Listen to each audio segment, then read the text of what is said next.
I'm 62 years old. I spent 42 years literally going in and out of prison, doing every kind of drug it is to do. I went back to jail and I turned 60 years old in Potter County. And I realized that I was doing the same thing I had been doing since I was 18. And it was pride that kept me from asking for help. So my life before I got on drugs was great. I didn't start getting in trouble or on drugs until I was in my mid-20s. When I first started doing drugs, it was to escape from reality.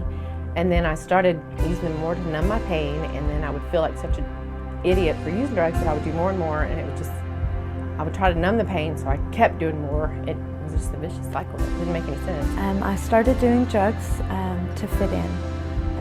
I was part of the cool kid club while I was doing drugs. And I wanted to hang out with certain people, and they were doing the certain drugs, and so that was the only way that I could get in with them. I started doing drugs because it was my best friend. He was the drug dealer, and the drugs were just available. They were just there. I didn't have to purchase them. It was just something to do. One of my biggest regrets when I went to prison was the time that I lost with my kids.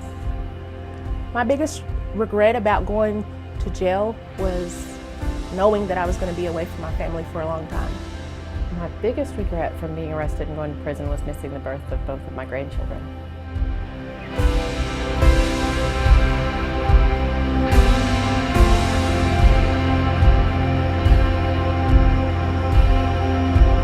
I feel at home here at Sharing Hope Ministries and Patsy's place because everyone was so welcoming, and they care about me despite my past. They don't judge me, even though I've spent years judging myself, and I just felt so loved here. When I first got here, I was really surprised. I was greeted by a great staff member.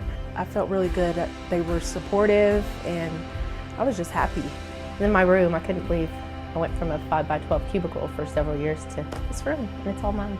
I learned how to live life without having to get high and without having to have someone there to talk me out of it, and to just depend on God to get me through everything. I absorbed everything. I even asked for an extension in my classes because I didn't know anything about budgeting and financing, and I got me a church home and a good support system. I have learned to just trust in God, and knowing that I can't do it on my own, and that I do have supportive people that are backing me. I graduated in September of 2013. I've been at the same jobs at Quality Carpet and Flooring since then. I currently have both of my children living with me, and we just got to move into our own little house. It's the best thing that ever happened to me. And I feel loved and valued, and I am somebody here.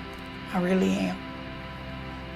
And I know they love me, so I'm grateful. I am truly grateful. Life takes you to unexpected places. Love and hope bring you home.